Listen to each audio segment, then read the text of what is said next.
Hi friends, welcome to nice fact channel. అందరికీ నమస్కారం. అందరు ఎలా ఉన్నారు? బాగున్నారా? నేనైతే ఈరోజు కొత్తగా యూట్యూబ్ ఛానల్ స్టార్ట్ చేయాలనుకున్న వాళ్ళకైతే ఒక మంచి వాల్యుబుల్ ఇన్ఫర్మేషన్ అయితే ఇవ్వబోతున్నాను. కొత్తగా ఛానల్ స్టార్ట్ చేసిన వాళ్ళు మెయిల్ క్రియేట్ చేస్తారు, ఛానల్ క్రియేట్ చేస్తారు. That is easy process. 50 subscriber gain అవ్వేది ఒక ఫస్ట్ స్టెప్ అనమాట.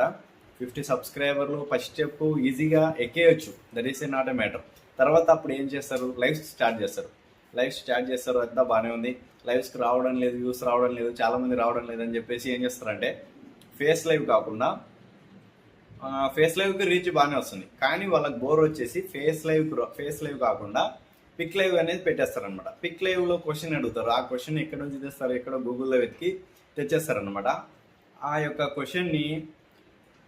క్వశ్చన్ వల్ల ఏమవుతుందంటే అది ఆల్రెడీ ఒక అతను యూజ్ చేసి ఉంటాడు, ఆ ఫోటో పెట్టి దానికి ఏదో మ్యాటర్ పెట్టి అంతా.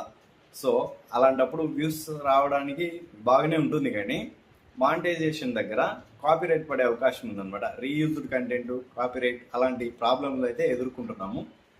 ఇంకొకటి ఏంటంటే పిక్స్ లైవ్ చేసేటప్పుడు మన పిక్ పెట్టే చేసినాను నేను కూడా.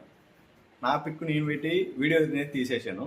అలాంటప్పుడు కూడా చాలా ప్రాబ్లం అయితే వస్తుంది మానిటైజేషన్ దగ్గర. నాకే 1 మంత్ గ్యాప్ వచ్చింది క్లియర్ కావడానికి. సో మన సెప్టెంబర్ కల్లా మానిటైజేషన్ అయితే అయిపోతుంది. కానీ ఇది కొత్తగా ఛానల్ స్టార్ట్ చేసే వాళ్ళకి, ఆల్రెడీ ఎవరైనా ఫొటోస్ లైవ్ చేస్తున్న వారికి అలా ఇబ్బంది రాకుండా ముందే తెలియజేస్తున్నాను అనమాట. మీరు అలాంటి తప్పు అయితే చేయకండి ఫ్రెండ్స్. ఇంకా మరెన్నో విషయాలు తెలుసుకోవడానికి ఇప్పుడే సబ్స్క్రైబ్ అయితే చేసేసుకోండి అనమాట.